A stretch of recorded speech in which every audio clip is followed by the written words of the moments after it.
Bizdə qazilər oldu. Bizdə qəhrəmanlar oldu.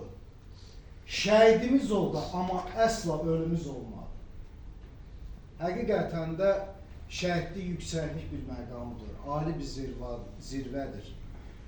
Nəsib olmadı, yəni bizlərə də nəsib olmadı. Burada oturublar, gənc qazilərimiz də oturub, hamısı arzuluydu.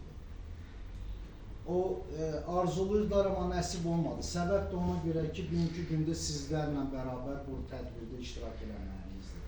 Gənc nəsilə biz qəhrəman döyüşçülərimiz haqqında, qəhrəman şəhidlərimiz haqqında məlumatı çatdırmaqdır, onlar haqqında danışmağımızdır.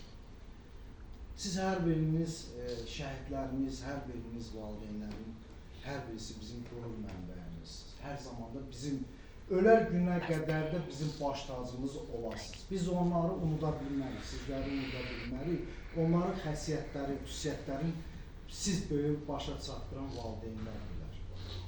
Mən buradan bu tədbiri təşkil edən Mərkəzi Kitabxananın rəhbərliyinə, kollektivinə və bu layihəni təşkil edən Ayda xanım, sizlərə, şəhid atası Mir Yunus əmiyə öz təşəkkürümüzü bildirirəm.